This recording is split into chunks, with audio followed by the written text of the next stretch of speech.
When did we decide that the people who entertained us should also educate us?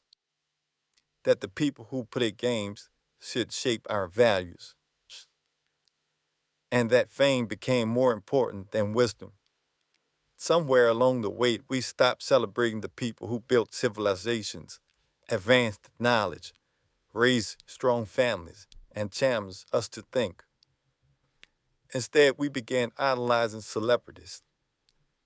Now, don't misunderstand me. I love sports. I enjoy great music. I admire excellence wherever I see it. But excellence in entertainment is not the same as excellence in character. Years ago, Charles Barkley said something that shocked America. I am not a role model. People criticize him for saying it. Looking back today, I think he was trying to remind us of something we've forgotten. Role models were never supposed to begin on television. They were supposed to begin at home. Maybe that's why this message means so much to me. I was blessed to grow up in a two-parent home. My mother and father weren't famous. They weren't wealthy. They weren't celebrities. But they were my first role models.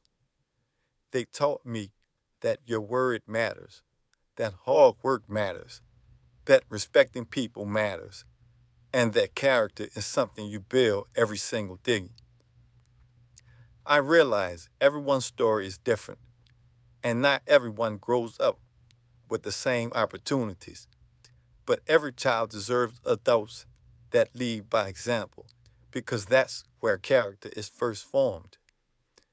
Before a child ever knows the name of a famous athlete, musician, actor, or influencer, they should know the character of the people raising them.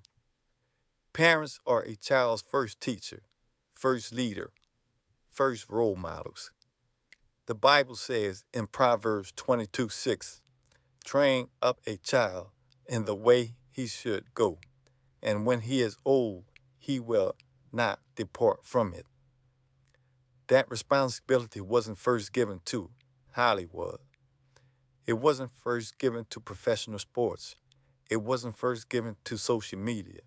It was first given to the home. When that foundation is strong, children can admire athletes and entertainers without expecting them to become their moral compass. Another verse that has stayed with me is Proverbs 4:7. Wisdom is the principal thing.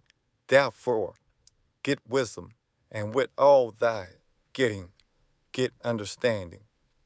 Notice he doesn't say get famous, it says get wisdom.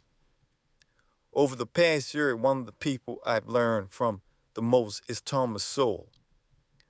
Whether you agree with every one of his conclusions isn't the point.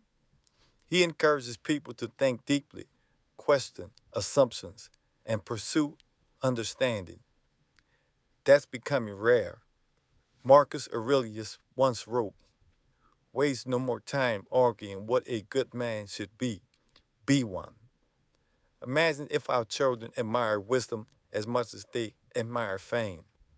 Imagine if we celebrated discipline more than opportunity, character more than clout, integrity more than influence. Maybe our problem isn't that we have too many athletes and entertainers. Maybe it's that we've forgotten where our first role models are supposed to come from. Strong families build strong communities. Strong communities build strong nations. And every lasting legacy begins with someone willing to lead at home.